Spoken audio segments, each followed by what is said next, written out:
Joe Kent, welcome to Security Halt podcast, brother. Thank you for being here today. Yeah, man. Thanks for having me.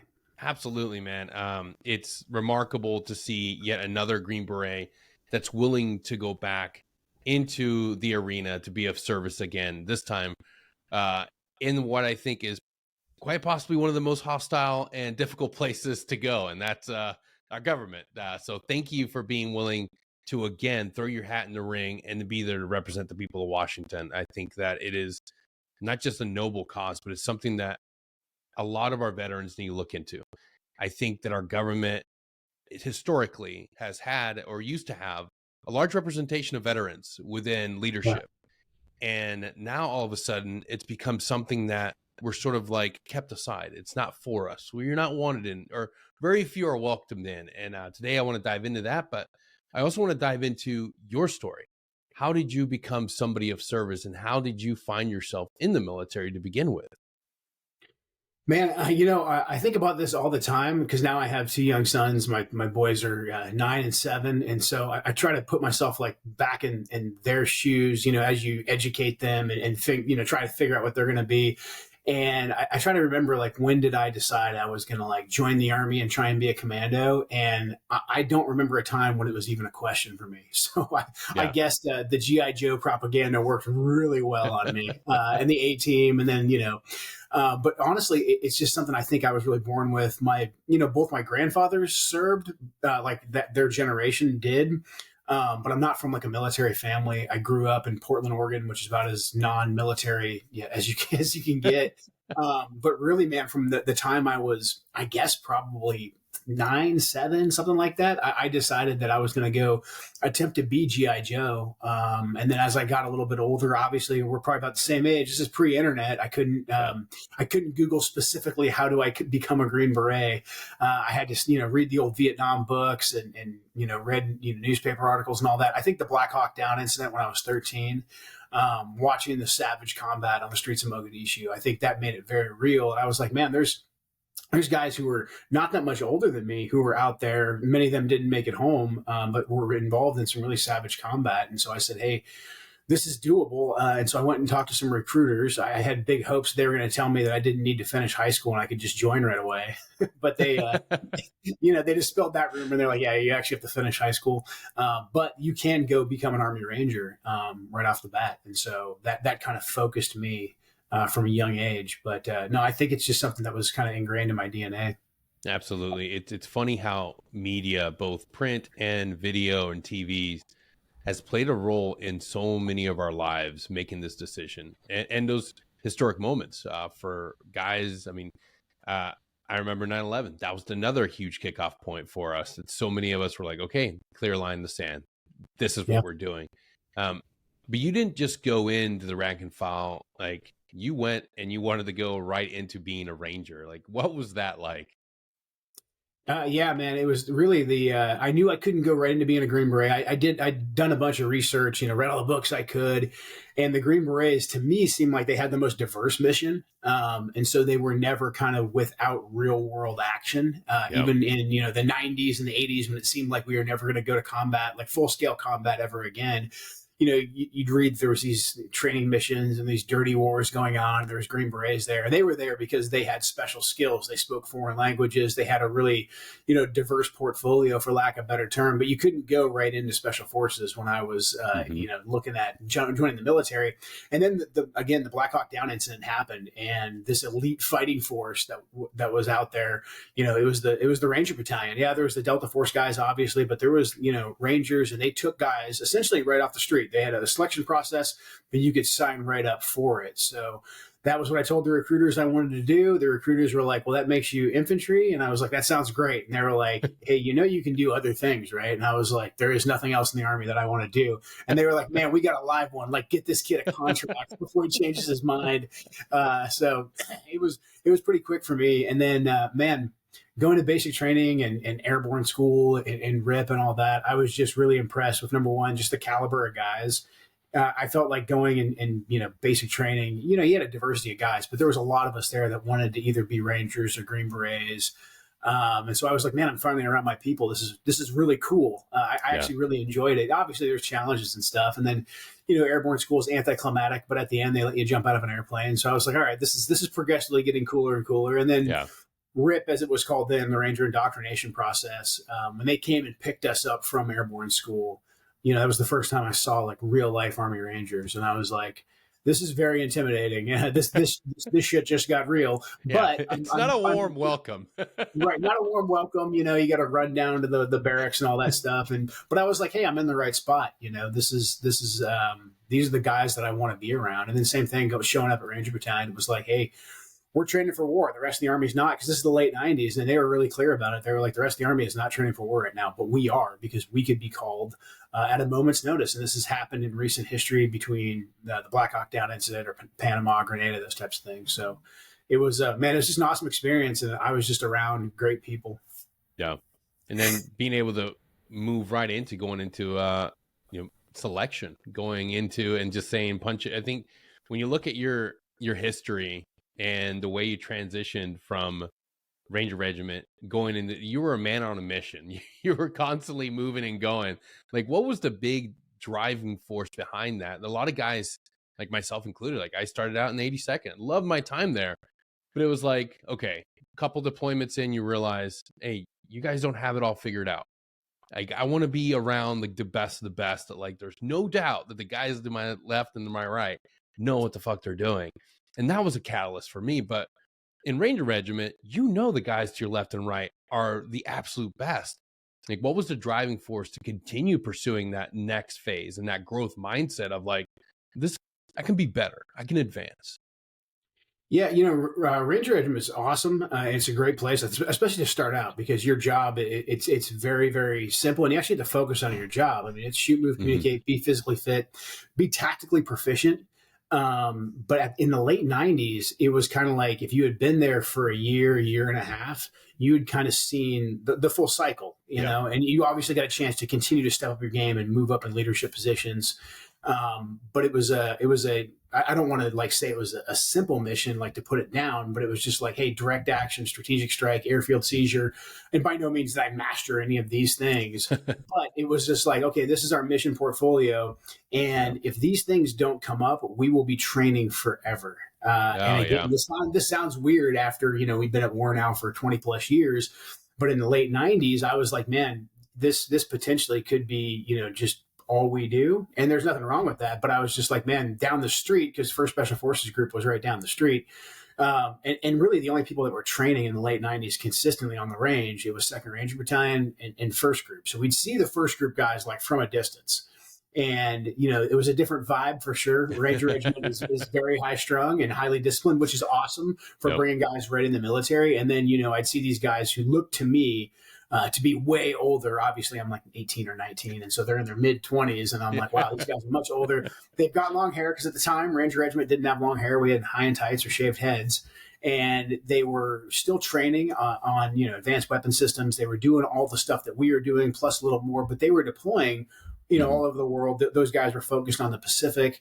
And so I just kind of saw that these guys were actively engaged. They had real-world missions that they were doing. And so I was like, okay, once I've been at battalion for like 3 years, let's go ahead and make the transition. Because also, guys in groups seem to have more longevity. There was guys who looked to me to be very much older, who were still at the range, shoot, move, communicate. They were E6s, E7s, E8s. There was like these crazy warrant officer things that I saw like once or twice, where I was like, what is that? That's kind of cool. But it just seemed to be a place where you could mature as a warrior. And so to me, it was just like, let's go take that next step.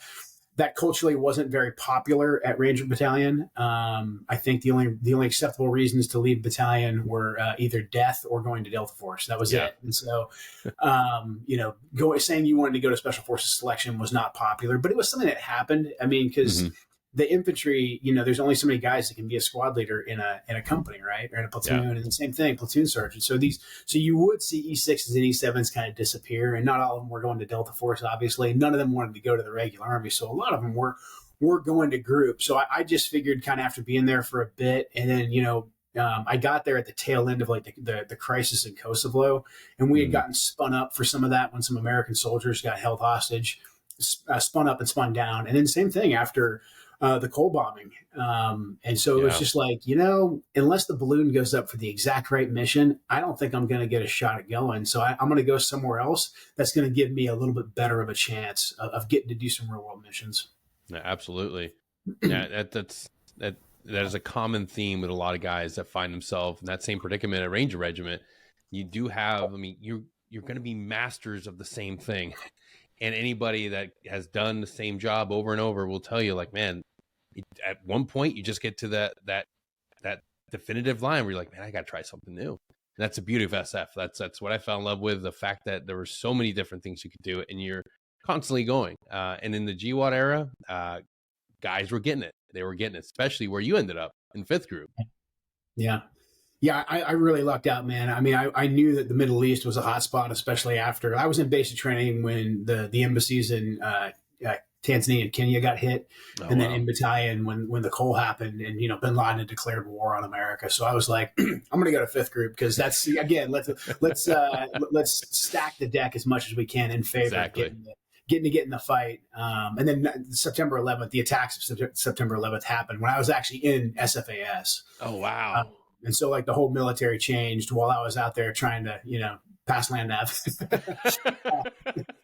So I had about a month-long delay. I didn't realize the entire world changed. They told us, when we were in selection, and I was just like, okay, just so do we still do land nav? Like what, did I make it? Yeah. So going to 5th Group, I think was a great opportunity. And at the time, there was a fair amount of us that wanted to go to 5th Group because like the men on horseback thing happened when I was in the Q course. Yep. And I was just afraid I was going to miss the war. But, by the time I got to 5th Group, fearful that I had missed the whole thing. One of the first things they told us when we checked in was like, these wars aren't going anywhere. And most of you guys in the next like 60 days will be in combat. Yeah. It's funny looking back now. As young men, we just thought like we didn't question anything. You're sitting there. You're like, of course we're going to war. Of course we're going to Afghanistan. Of course we're going to Iraq. These are the bad guys. This is the enemy. And now on the backside, as an adult, as somebody that, and that awareness kicks in once you become a warrant officer and you start understanding the complexities of these situations. And you're like, wait a second, like what have we done here in the past 20 years? Yeah. And I think for me, the biggest moral injury, the biggest issue was the downfall of Afghanistan. And looking in your journey, looking in your life, you make it through a season 18 Bravo, then you choose to go to an 18 Fox. You're following this pathway of like, how can I stay on the team for as long as possible? Yep. Then becoming a warrant. And then the biggest thing is, a lot of us don't experience, father. A lot of us wait, but you dive in, you marry another service member, you're having a family. Like in those discussions between you and Shannon, were you guys ever thinking of like, hey, like this thing is, we're going 20 plus years. At what point are we going to like, pull the ejection seat and start moving on with our lives? Because that's one thing that I realize now. It's like, holy cow, like there was so many moments where I was like, man, like, is it time to leave? And it was like, well, no, because you fall in love with the mission. You fall in love with being on a team, you fall in love doing the job. And that kind of keeps you at bay from thinking deeper into like, wait a second, 20 years of war. What are we getting out of this? Yeah. It was a progression for me. For the most part, though, I always viewed myself like as a warrior. This is like my country needs warriors. I'm one of them. I like it. Even like my worst deployments, I still liked it. And that might sound weird to some people. I know you guys, you can relate. And probably most people listening to this are like, yeah, 100%. And so I just felt like, hey, for whatever reason, God, gave me this ability. Not that I'm like God's gift of warfare or anything, but he made it so that this was tolerable for me. Yeah. So I feel like if my country's going to be involved in combat, why would I be okay with letting other people go? Why wouldn't I go? And then I really gravitated heavily towards the intel side after, my first couple deployments. Number one, I'm seeing that like, hey, special forces are really unique. Like all these other soft units that are out here, they need like this massive package of enablers, whereas like we are homegrown this. And so I went from being a guy who was enamored with whoever could shoot the best on the range and kick in the doors to like, man, who are the guys that are putting together the intel. Like I had some really good Agent Foxes and really good warrants that were right there at the ground level with me that were mapping out, better than any of the intel agencies, like where all the key players and Jaysh al-Mahdi were. We were moving and trying to recover hostages, and that's because we were just on the ground level. And so seeing that moved me towards intel. But then after my first couple deployments, I did, especially really early on, after we caught Saddam in Iraq, and then I was like, so we caught Saddam, we've caught most of the guys in the deck of cards.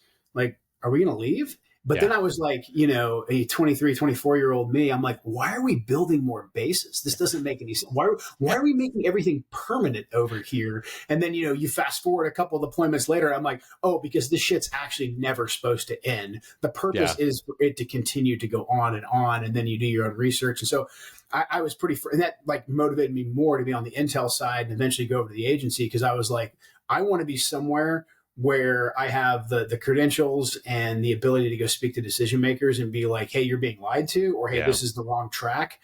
So this doesn't happen again in future generations. But, once I met Shannon and we started our family, I mean, she had multiple conversations with me where, she was a professional too. She joined right after 9/11. She felt the same way I did, that this was, her role. But after a while, she was like, look, especially once we started having kids, she was like, hey, we've done our part. Like we got to pull the ejection seat. And it was like Charlie Brown, talking the teacher when Charlie Brown was like, wonk, wonk, wonk, like, okay, whatever. Like you do know, like I'm going to Ground Branch the day I retire because this is what I do for a living. And she was like, yeah, I mean, I get it, but you do need to think about life after the military. And I was like, well, think about that after my next deployment or two. How about that? So I was constantly, I think, bargaining with that. And she just had so much more foresight than I did in that regard. I think women are a lot more mature than men are, especially about, timelines of families and all that. But yeah, man, I mean, some of it was like, I feel like this is my duty. But a lot of it was just selfish. Like this is what I do. This is my entire identity, and that's a hard thing for a lot of guys to move away from. It's like, I don't know who me is if I'm not like some kind of elite commando on the next secret mission that's totally going to save America. I say that halfway jokingly because you can always justify it to yourself that no, just one more because this one's so important and I'm so important. I have to go. Absolutely. You just did it, man. You just hit it around the head. We're good at something, but not just good. Like we're fucking great. I have fucking a stack of records to say I'm really good at this. People look up to me and they tell me that I'm doing great. Like, why would I want to give that up? Why would I want to give up something that I've become an expert at? I have this funny hat on that says I'm the fucking best in the world at doing this. And guys have such a hard time with the identity piece and then that purpose piece. Because if I'm not this, then what the hell am I? Yeah. And then it's no wonder why we fall apart when we transition. And in your case, there wasn't a transition that was gently, slid into place. It wasn't you're meeting with a career counselor, you're meeting with the TAPS individuals and saying, hey, hey Joe, you're going to start your transition process. You got 24 months. No, it was the worst thing that you could ever imagine happening. And then everything else that comes with that transition hitting you in the face. How did you navigate that? I think about transition as a beast and how difficult it is for a normal, everyday Green Beret or Ranger SEAL to go through. And it's difficult. But when you add in the complexities of grief, add in the complexities of now you're a single father, how did you navigate that, brother? One step at a time. I think, had Shannon not gotten killed overseas, I know for a fact I'd still be, in line of work in some capacity. I was already in the agency, and I planned on making that a second career. We had a plan to kind of move away from, deploying constantly. We were going to basically, Shannon was going to get a job at the agency as well. She'd already started that process, and we were going to go work, overseas together because you can do that over there. That was sort of our goofy transition plan. Was just to take everybody overseas, as much sense as that made.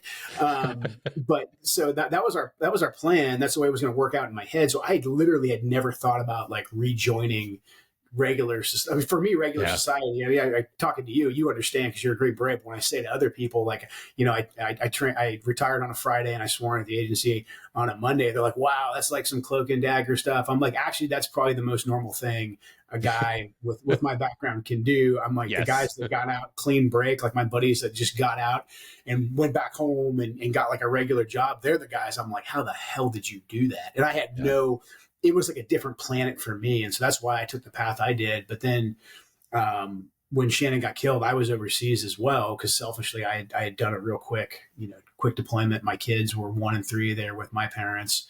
And when she was killed, I was just like, I am not supposed to be here. I have kids. This is, it was like a lot of reality all at once. It was the grief, but then also I just felt really guilty for putting my kids in a position where they could have become orphans essentially on a day. I wasn't doing anything super dangerous, but I was still, in harm's way, and the enemy gets a vote.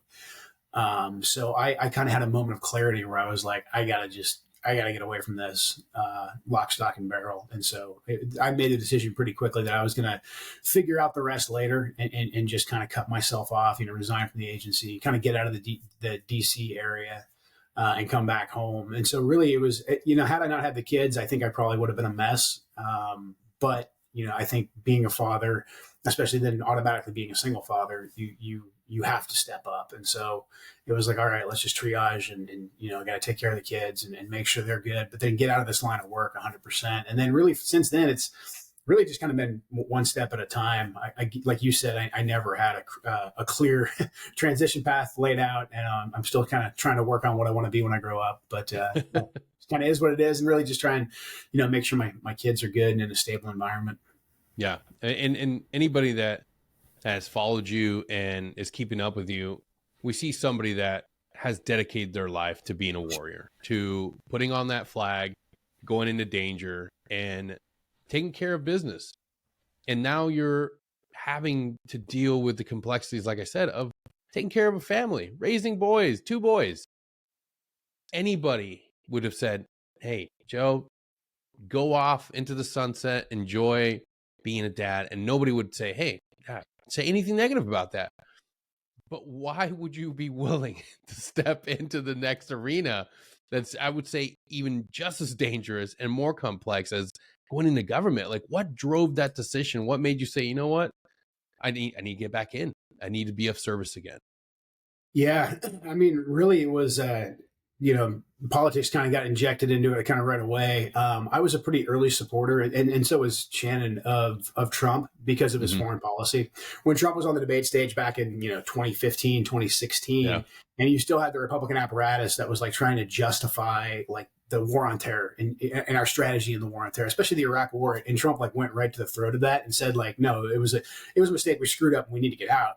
I was like, holy crap, like how does the game show host apprentice guy understand foreign policy better than like all these so-called, like he's saying the same things that me and all my friends have been saying now for quite a while.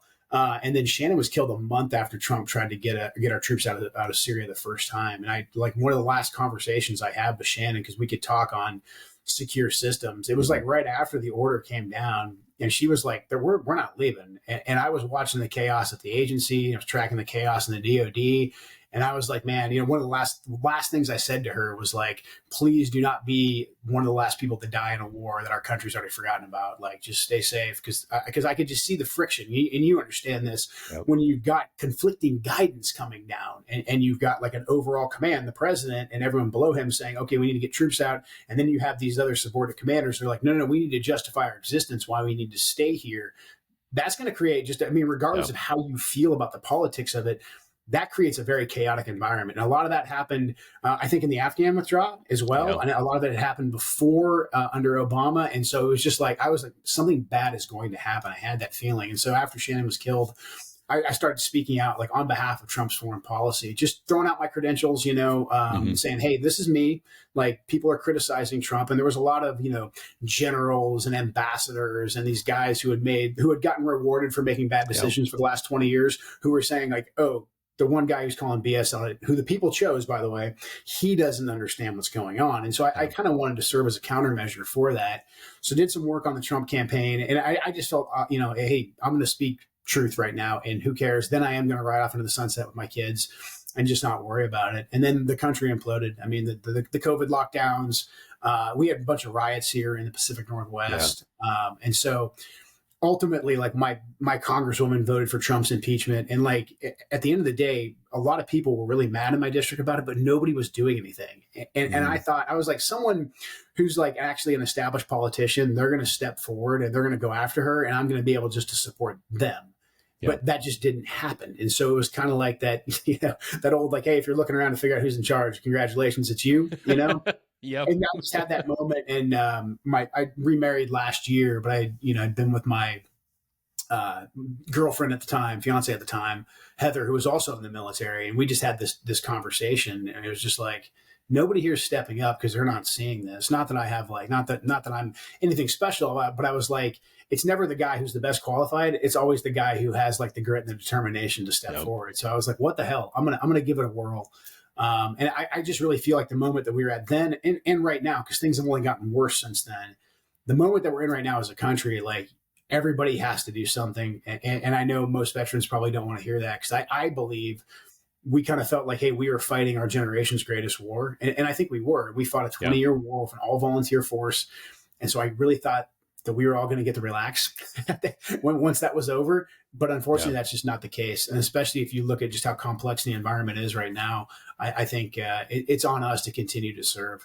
Absolutely. Joe, you said it perfectly, man. I like I said before we started recording, I champion this idea of veterans getting involved in our government, being willing to serve again within your community. It's not just thinking about federal government. That's important too. But you can get involved in your local policies. You can get involved in your local government. You can be of service again, and we need to. Once you get older and you realize what we just did for the past 20 years, you realize that we developed a huge system that was dependent on those wars. And if you don't think that system will do everything it can to continue generating income and making policies that benefit them, then I am sorry. You're very disillusioned. It's very real. It's right in your face. We're not 18 anymore. We're not 19. We were lucky. We survived. We made it through it. We owe it to our brothers and sisters that did not to stand up and say enough's enough. One of the things that I cannot get over is seeing the pushback from people that, I would say the oligarchies in our government that have this idea that veterans don't belong in this space. There's a lot of pushback when somebody decides from our class of individuals, and they decide they want to run, that they want to be able to be there. And who better to run? Who better to be in our government than our veterans? The people that were in these wars for the last 20 years. You've seen what it really cost, the human lives on both sides of whatever conflict you look at. Like you can't just sit here and be like, well, Russia's bad and Putin's bad and all towards Ukraine. It's like, stop. Human lives are on the line. That's what really matters. Like, and you said it perfectly in an interview. You said exactly that. Like, we need to stop the killing on both sides. People are dying. It's ridiculous that people don't understand that. Why is it so hard to rally around the idea of peace? Because there's no money in peace. I mean, there's very little money. That's it. I mean, like you and I are both warriors, and so we'd be the last guys to tell you that we can just turn all of our swords into plowshares and have kumbaya. Yeah. However, we get sold this false binary all the time. That, hey, you are either like a total hippie that is delusional and you think that there's going to be no more conflict and you have a child's view, or we need to constantly be at war with basically the entire world. And if anybody steps out of line from our view, then we need to be ready to fund a proxy war. We need to be ready to deploy the troops. And there's nothing in between. Whereas, anybody else would say wait, don't we have other options here? But you're never given those options. I mean, you're the question I've been asked, and basically we're in debate season right now because the election is less than 2 weeks away. So I've done 4 or 5 debates with my opponent, and every single media talking head has literally asked me almost what sports team I like. Joe, do you want the Ukrainians or the Russians to win in Ukraine? And it's just I'm sorry, are we in a Marvel comic book? Do I have to pick Superman or Lex Luthor here? this is a ridiculous way to view something as complex as war and peace and foreign policy. And look, I like to say, hey, I'm not the smartest guy in the world, but I understand pattern recognition. For the last 20 plus years, we have, I mean, really, actually, since the end of World War II, America has been told that we have to be deeply invested in the security for the rest of the world. We have to provide security for the rest of the world. And at a moment's notice, we have to be ready to get involved in all kinds of conflicts for very nebulous reasons. In Vietnam, it was the domino theory. War on terror, initially, it was very clear cut. We got attacked. We're going to go hit those guys back. But the second that bin Laden, scooted across the mountains into Pakistan, it was like, actually, we're not going to go after that guy anymore. We need to build some nations. And by the way, there's this Iraq place over here that needs to become your focus. And so for me, it's just pattern recognition. I'm just like, we've tried this now for quite some time. And I would love to say that it's paid off. I wish like hell, man, and I'm sure you probably feel the same way. I wish I could go on the news right now and be like, actually, our strategy, it's really solid. I know that because I deployed, and we should continue to deploy troops to these places because I can quantify what America has gained. But like by any measure, by any metric that's measurable, America has not gained from this strategy. As a matter of fact, we've only lost. I mean, in terms of lives, obviously 8,000 in the war on terror, 60,000 in Vietnam. And is America safer? Like the war on terror, the estimates vary, but it's like 6 to 9 trillion is what it cost us. And I'm sorry, with that with that investment, what was America's ROI? Like we can't even secure our own border right now. Drive through any major city, and there's American citizens. Yeah, maybe some of them made some bad decisions, but they're living like in squalor under bridges. Yep. Like I am not okay with that, and especially when Washington, D.C. wants to continue justifying sending hundreds of billions of dollars overseas. And I think a big reason why they don't want guys like us there is because we can call them out. We can be like, no, everything that you just said, guy in an impressive military uniform from the Pentagon who wants a $1 trillion budget, like it didn't pay off. Yeah. I'm not saying that obviously we need to defund the defense apparatus. We need a defense apparatus, but what you're asking me for more money for, like I'm going to ask you some very specific questions, and they don't want us asking specific questions. They want somebody with no background in national security to ask them questions so they can say, look, this is very complicated. If you're good, I'll entrust you with some secret information, and then we're on the same team, and then I can trust you to help us, preserve democracy. So it just works out much better for them, and they can continue running these massive deficits that don't benefit America. They benefit them if they don't have people who understand how it actually works, calling them out on it. So and that's why I really think, especially with the federal government, running for Congress is no fun. But I do think having veterans in a place that has oversight over like the defense apparatus, I think it's absolutely critical. It's a no-brainer, Joe. It's an absolute no-brainer. You're not somebody that is a complete idiot. You understand the importance of the middle ground. You understand that things aren't black or white. Yeah. But the most important thing is, the realities and the consequences of what going into another conflict and people, I talk about it all the time. Like if you don't realize how close we are to a major conflict right now, you need to wake up. Everything that's going on in Israel, everything that's going on in Ukraine and with Russia and in Iran, the set pieces are moving, and our own administration has walked things back. They first said, well, the one thing we're not going to do is we're not going to put long-range missiles in Ukraine. We're not going to do this. This is one thing we're not going to do. Yeah. And you can bet on me, America, I won't do this. Yeah. And enter the SpongeBob meme, 2 weeks later. Yeah, exactly. We have them. They're there. What do you expect? Yeah. And now we're doing the same thing. And I understand the importance of Israel.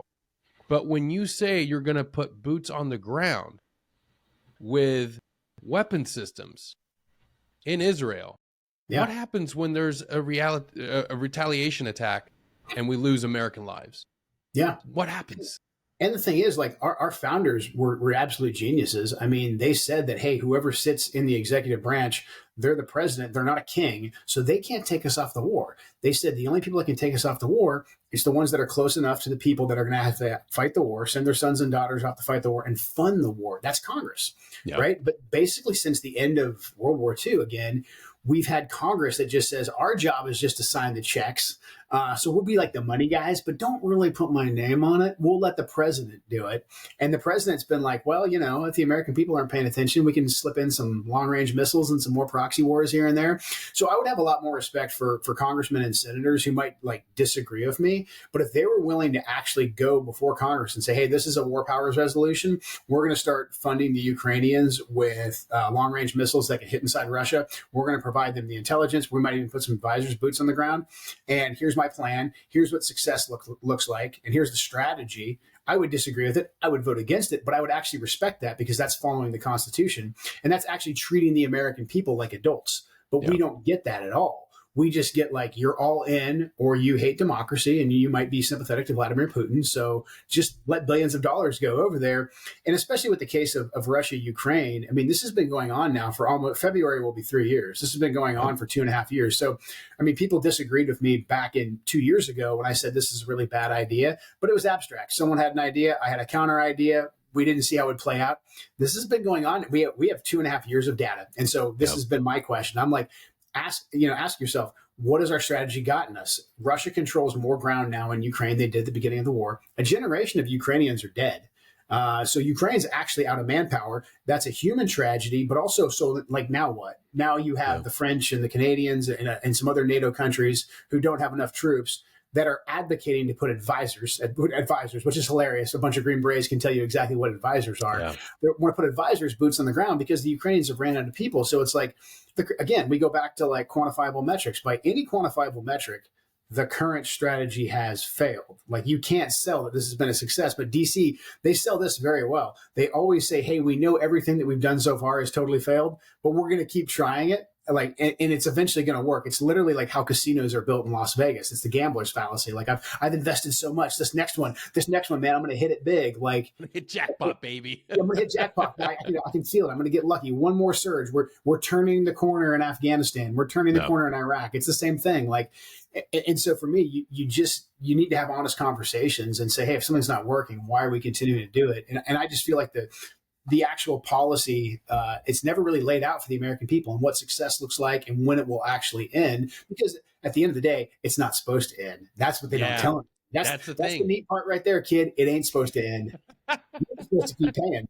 Yeah, that's the brutal part that didn't kick in until it was Chief Caballero, and I realized like we're just gonna quickly pull out of Afghanistan, let it turn into a shithole, and then we're gonna pivot somewhere else, and we did. And that's a heartbreaking thing.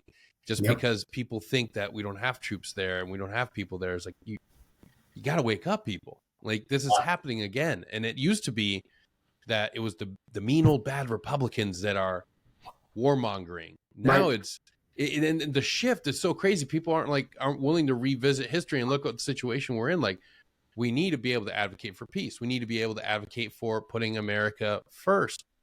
We've seen the tragedies happening here in the United States and in Hawaii, and the response from the federal government is, here's $750, but you'll have to fill out the application online. We don't have any internet. Elon will take care of it. Like, make it make sense. Yeah. Well, at the same time, they'll send out press releases saying that we just sent hundreds of millions of dollars, billions of dollars to, I don't know, pick a country. Like when the tornado, when the hurricanes hit North Carolina and Tennessee, they were just like, and by the way, we just sent millions of dollars to Lebanon. It's like, are you trying to provoke people right now? Or are you just that tone deaf? And I don't know which one's worse. Like they're both incredibly bad right now. But yeah, I mean, that's the priority of the government, and this is something that I really appreciated about President Trump was that his starting premise was make America strong at home first. And a lot of that, because he understands like how things move in world markets, he made us energy independent, which was good for everybody at the pump, price at the grocery store. But also he took away a lot of leverage from like the world's worst actors. Like Putin like didn't invade Russia. And some people will say that's because Trump was so hyperbolic, and that might play into it. But at the end of the day, Trump was cutting into Putin's bottom line, and that was good for Americans. He negotiated the Abraham Accords in the Middle East because he was able. It's not because like he was super persuasive and he was like, "Hey, I think all you Sunni Gulf states should just sit down with your friends, the Israelis," and they were like, "Oh, you're right, Donald. I should do that." No, he was like, "Hey guys, we have more oil and energy than you, and if you don't get to the negotiating table, I'm going to drive the price of a barrel of oil so far down it's going to cut into your bottom line. So how do you feel about sitting down with my Israeli friends?" And they were like, "Oh, okay." And we had peace because of that. And he was like, "What's Iran doing?" And they were like, "Well, they're funding proxies." He's like, "How about we just cut off their funding?" He understood leverage, and we weren't just using the military. I mean, the State Department guys crack me up because they'll send these guys off to go get master's degrees and PhDs and think big thoughts in Paris, and they'll speak foreign languages. But at the end of the day, they're a one-trick pony. Their one trick is always like, well, we could just deploy the military. And it's like, whatever happened to like actual diplomacy here? You criticize the one guy. Oh, there's my cat. Who's you criticize the one guy who's actually using diplomacy and leverage. And I think we've just got to get back to at least attempting an option that's not either war or complete and total isolationism, just to be realistic. Absolutely, and then we can also turn and face the real things that are really affecting Americans right now, like inflation's through the roof. You mentioned it earlier, the southern border, and I want to throw this out there. Like, I'm not an American by birth. I'm a first generation American. I was born in Panama. I came here. I have my citizenship. I served. I earned the right to say that I'm an American, and I'm proud of it. I believe in having a pathway to citizenship. Right. What I don't believe in is open borders. There's no nation on earth that can sustain this and can continue to thrive by just having an open immigration policy. It doesn't work. And we're seeing cities and states that are choking to death with the amount of influx of people that can't support anybody. Yeah, it's insane. I mean, it's national suicide is what it is. I mean, the very definition of a nation is that you actually have borders. And again, like, what is the country's priority? Like, we're a generous country. We've always let immigrants in, and we've always let people come here and claim asylum. Like, our country does do that. But at no point did any country that hopes to survive or actually cares about its own people say, we're just going to open up the borders to anybody and everybody. I mean, there's just so many bad factors that come from that. I'd say the most glaring is the fentanyl. I mean, because like when you open your border up, your enemies are going to exploit it. And the Chinese are not dumb. The Chinese were just like, oh, you guys are going to open the borders? Let's give the Mexican drug cartels access to fentanyl. It's going to kill American citizens. And the cartels they're a business operation. They're, pretty sinister and evil, but they're a business operation. They're making billions of dollars off of it. And we have somewhere between 70 and 100,000 Americans per year that are dying from fentanyl overdoses. I mean, our country went to war for 20 plus years because nearly 3,000 Americans were killed on one day. We've got 70,000 to 100,000 being killed because our government refused to shut down the border. I mean, absolute insanity. And then obviously the national security risk of we don't know who's coming to our country. But also just when you take in that many people, they are going to require services. They're going to get jobs. They're basically going to put American citizens last, which I just have a real problem with, especially, we went over, we fought for our country. We thought we were serving our country. And now our country is prioritizing people who came here illegally in terms of services, in terms of jobs. I mean, it's absolute insanity. And it's just not sustainable. I mean, this is I always use the tourniquet analogy. Like, our country is bleeding out. If we don't put a tourniquet on this, stop the flow of fentanyl and people from coming into our nation, I don't know how much longer we can sustain this. And I don't think anyone does. Yeah, no. And it's important to point out that the facts are out there. The information's out there. We're not paranoid individuals. We're not making false claims. You can look up the amount of benefits and resources are being given to people that are coming here illegally that aren't being vetted. Yes, you have asylum seekers, but you also have a long list of individuals with a long, shady past that are doing horrible things. That's a reality, and people don't want to hear it, but that's the truth. The only way we mitigate that is by changing the laws, being able to implement some sort of stopgap to stop the immigration right now that's just wild, open borders.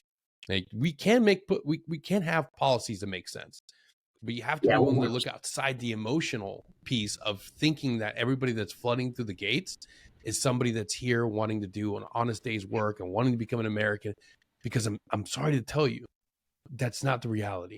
There are some bad people getting through. Yeah, there really is, man. I've been down to the border twice. I went once in 2021 when the invasion first started, and then I went again in February of 24. When I went in 21, it was disturbing to see that we didn't have a border and the volume of people that were coming across. But the people I saw, like they didn't really bother me because it was just like, okay, well, I'm on the Mexican border. Most of these people appear to be Hispanic.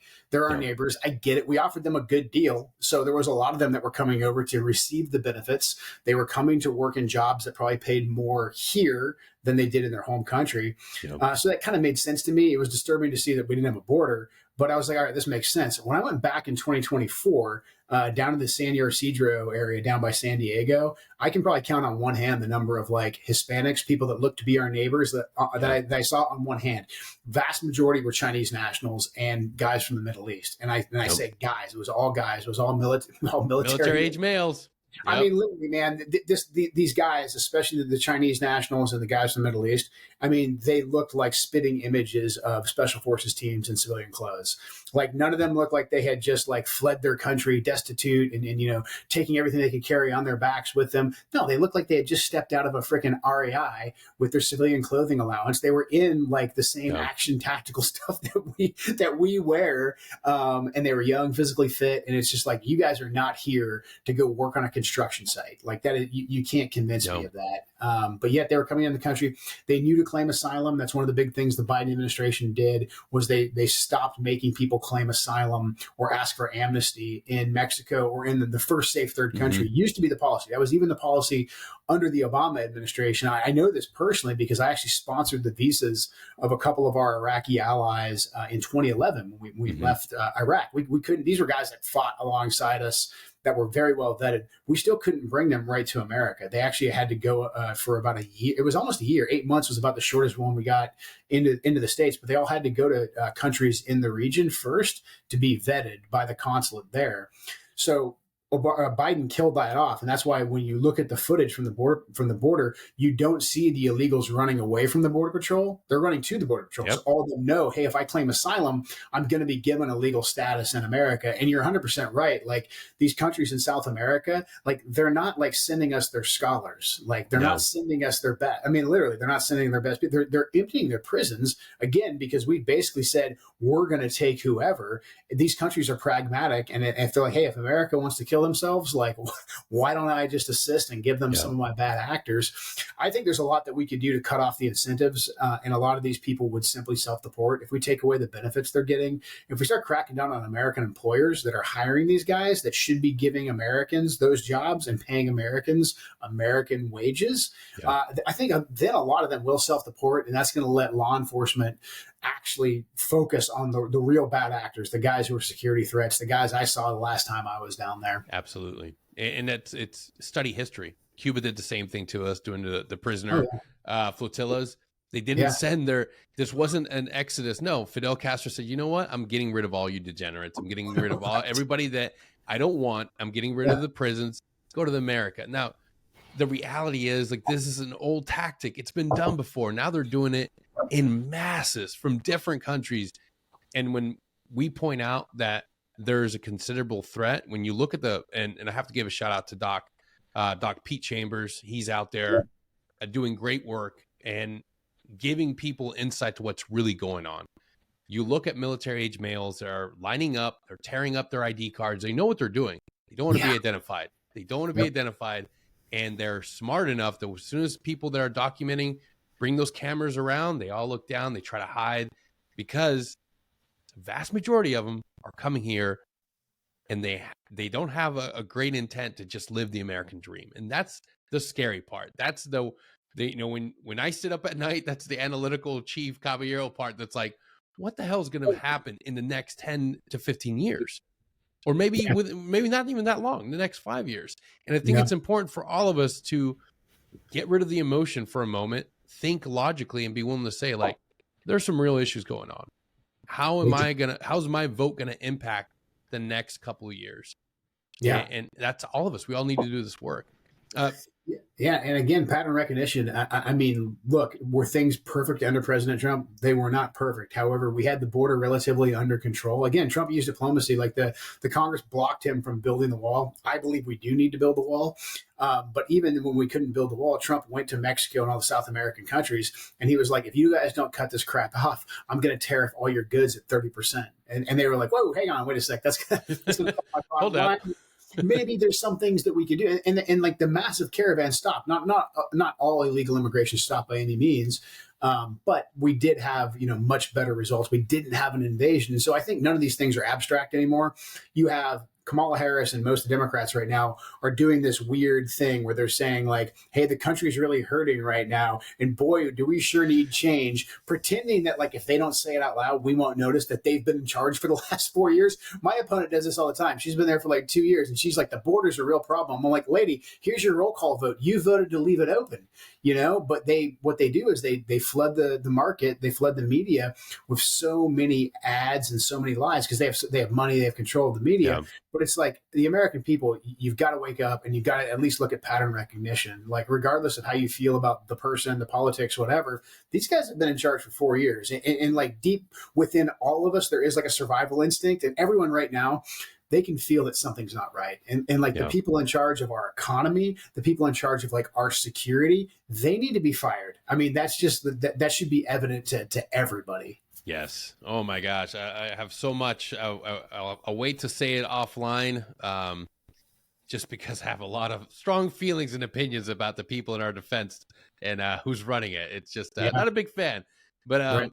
Before I know you probably got a lot going on today. And before I let you go, if you could just tell us some of the things that you're running on. And if anybody's listening from your district, what's a message that you want to share with them today? A big thing, if you're in the district and you're still kind of on the fence, go to my website. I am joekentforcongress.com is the website. There's a schedule of all my town halls. I'm doing multiple events per day. And I stay and I talk to everybody. I answer questions. I answer public questions. You can film whatever. Like I'm a pretty open candidate. So if you have questions, come ask and do some research on your own. If you're watching the podcast, you obviously are. So yeah, come on out to an event, ask me any questions. But really like the inflation and the border, I think are probably the two biggest issues right now, and they're deeply intertwined. But look, Congress is spending money at an exorbitant rate. That's what's driving inflation. They don't want you to know that, but they're printing more money, and that's what's driving inflation. And where's the money going? The vast majority of it's going either to special interest groups or it's going overseas for more foreign war and more foreign adventures. I was at a candidate forum last night, and there was a young lady in one of our rural communities talking about how there's no like actual rural health care. And I was just like, and she was like, "Why isn't this a priority in DC?" And I'm like, "Well, let me tell you what Washington DC's priorities are." I'm like, "Just look at the budget." I'm like, "Most of it's going overseas. I'd much rather be having a conversation with you right now about how we're going to take care of you here in the community. Not that I think the federal government should be doing absolutely everything. I am kind of a limited government guy. I'm like, but I would much rather be working to meeting your needs and giving you a better life than printing money to fund the next war." So that's kind of like my the statement I give to people is I actually want to put the people here in the district first and get DC's priorities straight, secure the border, get the inflation under control. Those are the big ones. But if people have questions, just come on out to an event and I'd love to have a conversation with them. My website's got a ton of media that I've done. So basically any question they have, somebody else has probably already asked me about it, probably already grilled me on it. We've done some debates, so I'd encourage people to check those out too. My opponent's voting record's on there too, so people can check that out as well. Awesome, man. I can't thank you enough for being here. I'll drop this episode this Friday. So go to the episode description. I'll wait. Just pause. All right. Scroll down there. You'll see the link to go directly to his website. Support Joe. And remember, this is not about voting for identity politics. This is about voting for what's best for the nation, what's best for Washington, and understanding that who better to represent you than somebody that's been there and done it and has literally his family's paid the ultimate sacrifice. So you're not getting somebody that's just a friggin' warmonger goon that just wants to vote yes on everything that's going to send us off to the next cataclysmic world war. This is someone with common sense that's passionate about being a service. Joe, thanks again for being here, being a role model to not just every other guy out there, but our veterans who are looking to get in this arena. I am absolutely thrilled for you to come on and spend some time with us. So thank you, brother. Absolutely, man. Thank you. Thanks for having me. Awesome. And we'll see you all next time. Till then, take care.